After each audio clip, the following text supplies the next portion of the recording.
Welcome to the Earning Freedom Podcast and Success After Prison Podcast, or the YouTube channel, whatever you're listening to. I am Michael Santos with michaelsantos.com and prisonprofessor.com, here with another episode of Success After Prison, how I built assets worth $1 million within 2 years of release from 26 years inside, and how you can succeed too. Like all of my coursework, it contains a message. And it's a message that regardless of what challenges you're going through right now, what struggles you're facing, there is always a way through. And I am not giving you this message as if I am a psychologist or an educator, or maybe I don't know. I don't know actually what to call myself. I made some bad decisions when I was 20 years old. Those bad decisions resulted in me being arrested on August the 11th, 1987.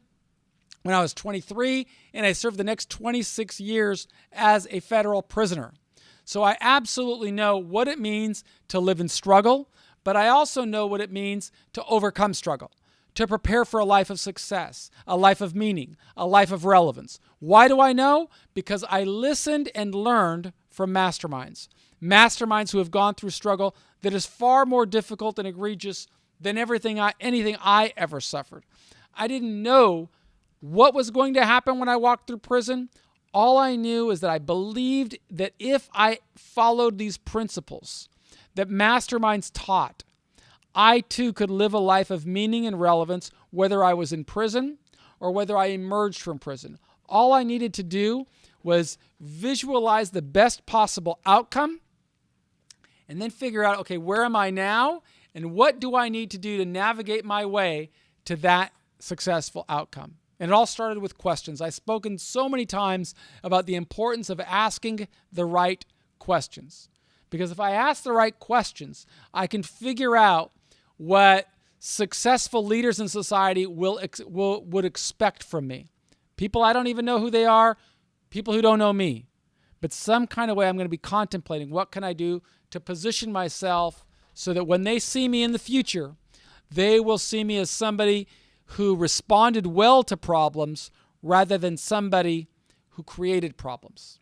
You see, the reality, all of us, every human being faces struggle and challenge. Every one of us. Many of us may have made bad decisions that resulted in us going into the criminal justice system. Others may have made bad decisions or suffered some type of circumstance that just derailed their prospects for happiness or fulfillment or relevance. Now, we can choose every single day whether we want to start sowing seeds that will result in a life of abundance and prosperity and happiness and fulfillment, or whether we want to just allow those circumstances to continue to spin us out of control. And I knew that when I walked into that prison system, I wanted to have a better life. And so I learned from masterminds, and the lessons that I learned have really empowered me along the journey. And so that's what I try and do through all of my courses. In this particular course, I think I'm on the 25th episode. So if you don't want to listen to all of those episodes, you can get it all just simply by reading the book. You can download the book from my website. Well, actually, you can't download it, but if you visit michaelsantos.com and send me your email address just by plugging it in the little box there, automatically a digital copy of the book will shoot out to you, I think, within minutes. If you want to order a copy, of course, you're more than welcome to do so through my website or through Amazon.com, or you can listen to it for free on YouTube, iTunes, michaelsantos.com. You can get connections through my public Facebook page it's called Earned Freedom public Facebook page, or follow it on Twitter. There's so many ways you can get this information. And I do hope that you will get it and then share it with others, because this is how I am striving to prove worthy of the masterminds who taught me, that convinced me that I should work toward becoming the change that I want to see in the world. And in this particular episode, what I'm going to be doing is talking a little bit about how, continuing the story of how I overcame complications, or what opened up for me once I got that incredible job offer from Tim to move from the San Francisco Bay Area down to Orange County, California. You see, since I was still on supervised release, I'd finished my obligation to the Bureau of Prisons, but in order to accept the job, I would have to move from the San Francisco Bay Area down to Newport Beach, and that wasn't going to be easy. Why? because I reported to a probation officer that was in a different judicial district. See, I was a resident of the San Francisco Bay Area, and authorities, or a condition of my sentence, required that I report to a probation officer in that district. But Tim's employment offer would require that I relocate to the Central District of California. See, California has 4 judicial districts. The Northern District, where I was, which is the San Francisco Bay Area. The Central District, which is the Los Angeles, from northern Los Angeles down here to Orange County. And the Southern District, which is San Diego. And the Eastern District, which is, the whole inland area.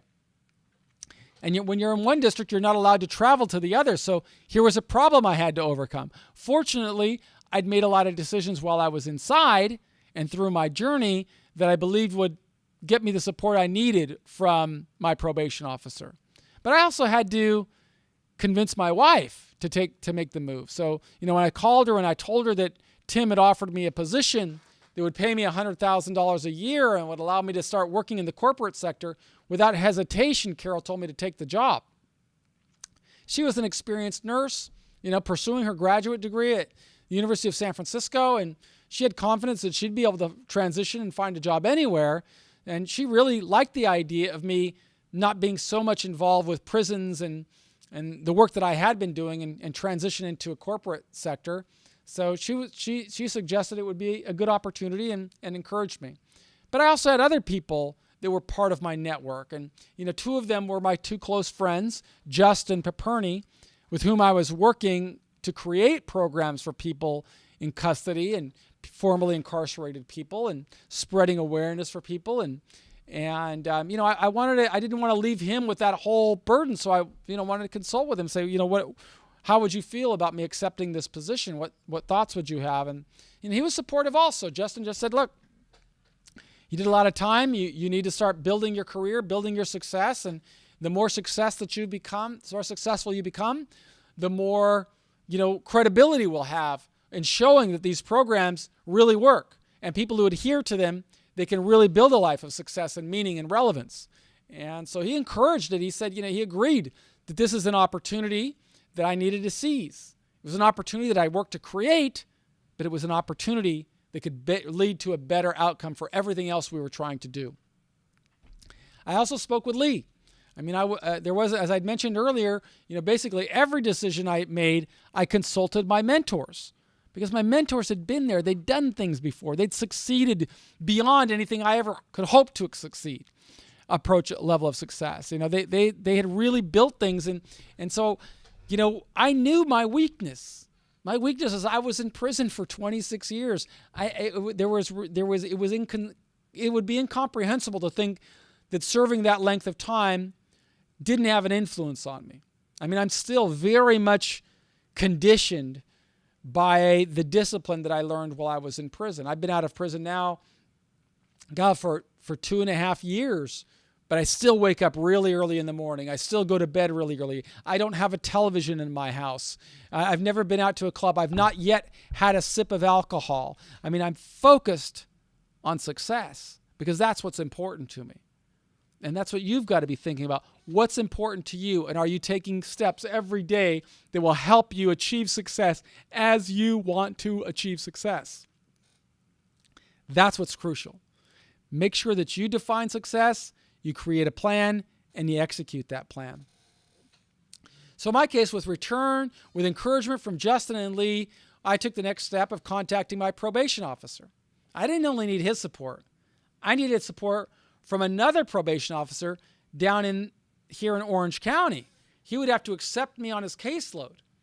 And I know on a piece of paper, I'm a guy who was convicted of being a drug kingpin, 848 conviction, had a 45-year prison sentence.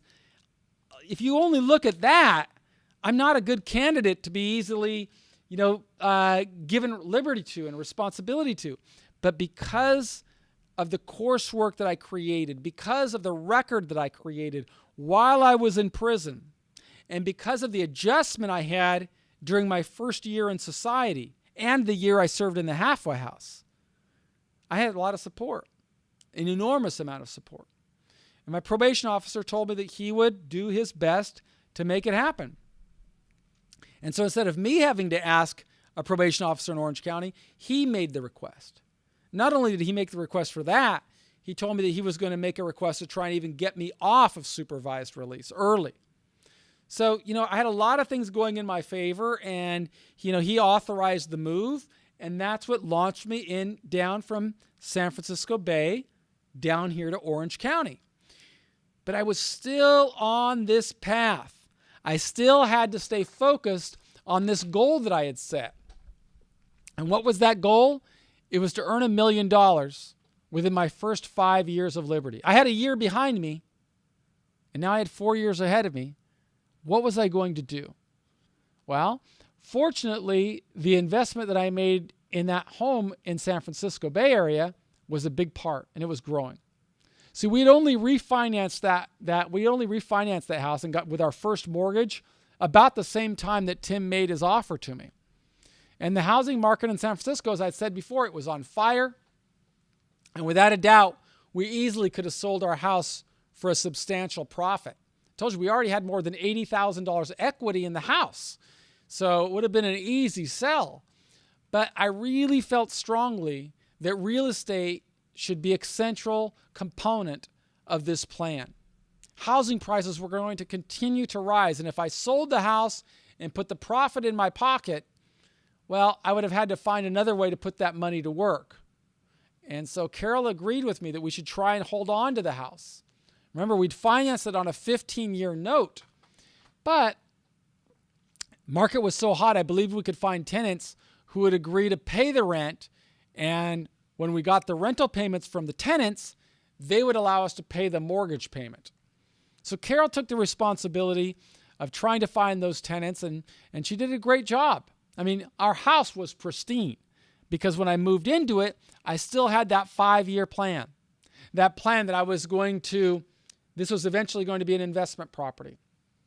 So I kept the house pristine as if it was brand new. I didn't hang any pictures on the wall. There were no holes in the wall. The carpets were still clean, and Chris and Seth had really done a great job. They really wanted to help me. And so when they built the house, they put a lot of upgrades in the house, including granite countertops and stainless steel appliances and Whirlpool tubs and the types of things that would make it an attractive home for a family. And then Carol took the initiative of looking to find the right family that we could move in, that we could trust our big investment to. And that approach was really awesome because, we ended up finding a great family of 4. And they agreed to sign a long-term lease, several years, at a rate of $2,800 a month. And that $2,800 a month would pay our mortgage of $2,500 a month. There would be $300 left over that we could reserve to pay our property taxes at the end of the year. And of the $2,500 that we paid in the mortgage, more than $1,500 of it every month was going to reduce our debt. So we had this asset that if it continued to grow, it was going to continue to increase in value. So we'd make money on that end of the investment, but simultaneously we would make money on the other end of the investment because every rental payment, every mortgage payment we made, it would reduce our debt. And in 15 years, we'd own that property free and clear. So we were owning an appreciating asset in an appreciating market, and it was going to allow us to really begin this plan because now it was worth at that time I think it was already worth like $440, $450. And remember, my goal was to earn $1 million. Well, first step was to get more assets under management. And that was my plan. Now I had 1 year of my liberty behind me. Over these next 4 years, I wanted to focus on adding more assets under management because the reality is my investments would make more money while I was sleeping than the money I could make while I was working. And that's a pretty good equation. So that's what I'm asking you to do. I'm asking you to begin defining success, not for tomorrow, not by figuring out where you're going to eat lunch or what you're going to do in the evening on the yard or what television show you're going to watch. No, start thinking about your future. Start looking at your life 5 years out, 10 years out, 15 years out, 20 years out. Start focusing on the avatars that are going to come into your life. Start asking questions about what you can do today in order to position yourself to earn their trust, to have them believe in you, to have them make an investment in you. Because if you start from that principled approach, if you adjust in that way, you are going to have a solid reason to reject the negativity that's all around you. And I know what it's like. I know what it's like to live in an environment where so many people don't necessarily want to succeed themselves. They believe that everybody in there should be focused on just doing time. But the longer you wait for success, the longer you wait to begin sowing seeds for prosperity, the more difficult it's going to be when you come home. I remember teaching a young guy when I was in prison. He was gang affiliated, and I was really encouraging him to focus instead on success. Focus on the life he wanted to lead in the future. But he told me he would change. He wanted to change, but he would just wait until he was out of prison. Said he was while he was in prison. He said, people will think I'm a lame. I said, dude, what's more important to you? To have a bunch of guys in prison think that you're a lame, or to come back to society and not find an opportunity to have a job? To come back to society and not find an opportunity to get a house of your own? To not have an opportunity to advance your family's success? See, if you know that that's what you want, then you've got to start sowing seeds, or you've got to start making a personal investment in yourself. You've got to take action today to invest in yourself. And how do you do that? How do you take action if it looks like there are no opportunities around you that you can seize? Well, guess what? That's when you start creating opportunities. That's what I had to do. That's what this whole program is about. In fact, in Earning Freedom, Conquering a 45-Year Prison Term, you can read about how I overcame struggles and challenges. And I had them every day. And like you, I understood what it was like to wake up in the morning and say, everything is telling you I don't want to get up. I just want to lie here.